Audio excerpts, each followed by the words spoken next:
Hello everybody, Sleeping Schedule ruined by allergies calamity here, and today is a special day because we're taking a look at the special program for version 3.6 of Genshin, and I was told by y'all that I really need to check out the two new characters that were announced before, which is Baizhu. I would never know how to say the other guy's name. It's like Kaveh.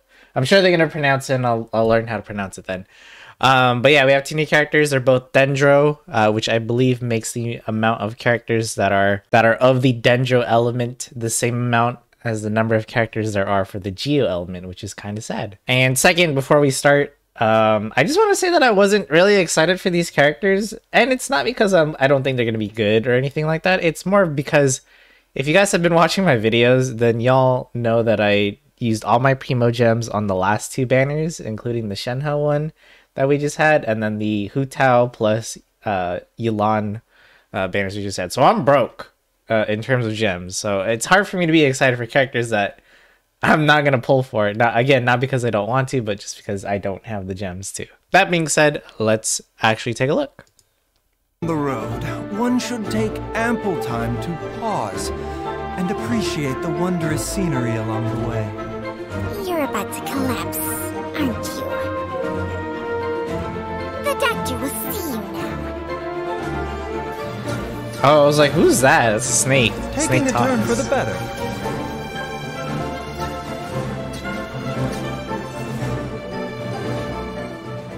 In his search for discovering new treatments, there we go. Finally, Baizhu will often choose to test new medicines on himself.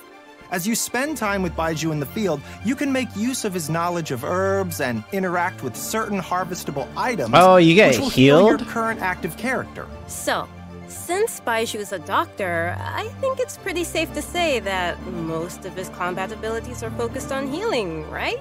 Yep, that's right. Baizhu's treatment in battle is usually performed in two steps.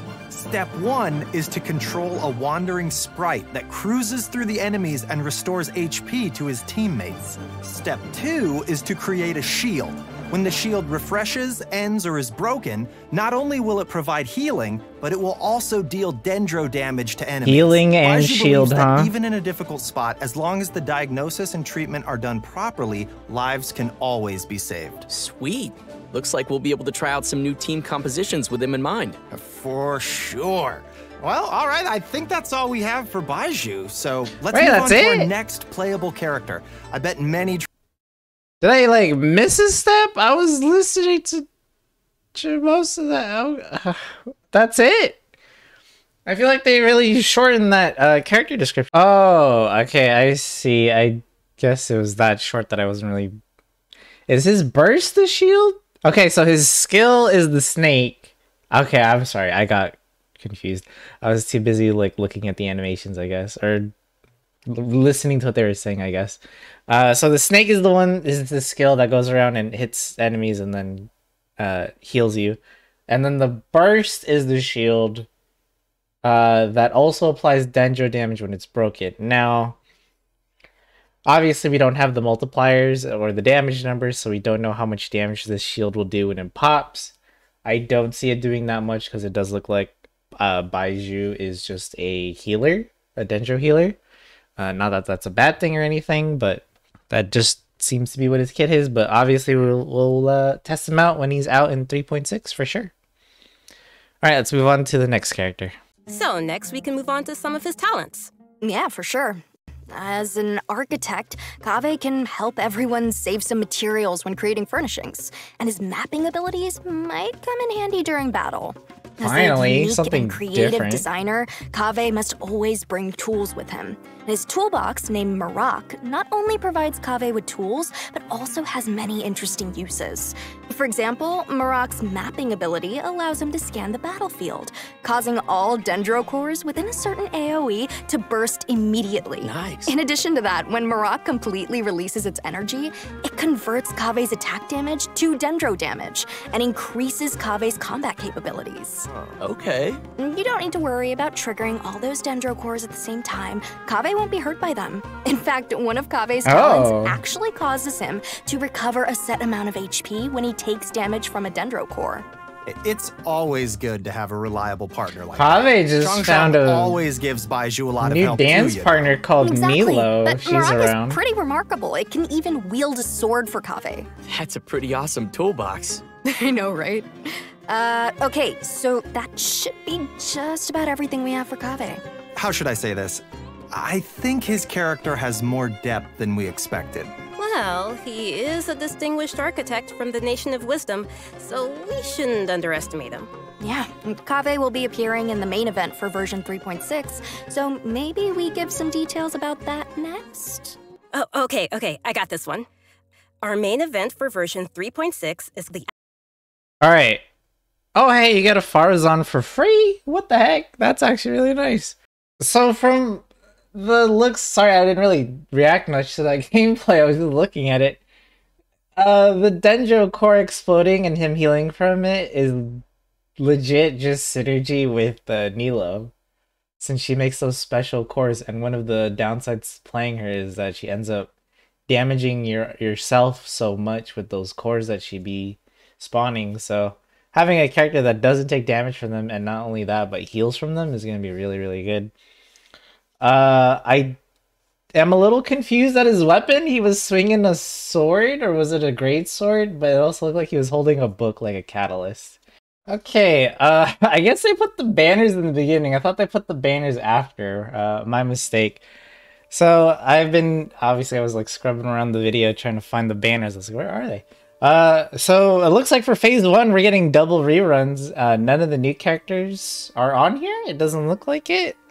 I don't know what the 4 stars are. Well, I don't even know. I'm gonna guess Kaveh is the 4-star, right? And then Baizhu is the 5-star. So, I guess they're gonna be together on the phase 2 banners. We'll take a look in a moment. But I'm gonna tell you this right now to anyone that's watching this video. Nahida and Nilo are really, really strong together, just like how they just had Ayaka and Shenhe together. Like, those two are a very strong duo. These two, also a very strong duo if you can get both. Or if you have one or the other, I highly, highly recommend getting, the other one. And you'll be able to shoehorn basically a very strong comp. After looking at Kaveh, obviously you want him with her, if you can. Her as in Nilo, I mean. But if you have neither of these characters, I would definitely go for Nahida first. Nahida is more of a universal pick and can work with a lot more teams than Nilo can. That really sucks because I can't pull for her. I'm broke. I really wanted Nilo, and I thought I had more time to save up. I didn't know she was getting a rerun so soon. Alright, let's look at what the second half banners are looking like. Okay, so Baizhu is the 5-star with Kaveh. Yeah, Kaveh is going to be the 4-star. Okay, that makes sense. First of all, Waigon Yu? Again? I mean, I guess we just had Shenhe and Ayaka, so maybe they want you to, like, get a cryo team going. But at the same time, again, we just had Mika get pulled, or got introduced, and people, pulled on those banners, and now they got this really solid physical damage support, and Eula is nowhere to be seen. Yeah, I don't get me wrong, I like Ganyu. I think she's a solid cryo DPS character. Just, where's Eula? That's it. Baizhu, again, I'm gonna have to look at his talents and more, but he does look like just another Dendro healer. But I guess he also has shield, so he's our first Dendro shielder. So he could be something like a Diona, where he both can heal and shield for the team, but we don't know how good his scaling is. And again, could he do damage? Can he do damage? Possibly, but is he, hopefully he's better than a 5-star Yao Yao in terms of healing, and the Dendro application. We'll have to just take a look when he's out. Kaveh, his kit seemed pretty simple, but again, this is... The Hoyoverse is just very vague with their character introductions these days. I feel like they kind of went through the abilities pretty quickly. I kind of wish they would slow it down and talk about them more, but they talk more about the lore of the characters than their actual abilities. Which, okay, if that's your thing, cool, but for me, I'm more into character kits and how they can have interesting interactions and stuff like that. But you know, I can wait until the new update is out. And of course, I'll make videos on all these new characters and some of these rerun characters as well. For those that are newer and are wondering, you know, who should you pull for and how they work, I'll make videos like that. So stay tuned for those. And that being said, that's going to be a wrap on this video. I gotta say though, in terms of excitement for these characters, not that much has changed since my initial reaction to them. Like, you know, they look alright, but am I super excited for them? Not really. I hope they end up being, you know, really fun characters and fun to use, and I would love to be wrong, and you know, I get amazed by their kit and the possible team compositions you can make with them, and you know, we'll just have to wait and see. But hey, if you like this kind of content, don't forget to subscribe to the channel, and I'll see you guys in the next video. Thanks for watching.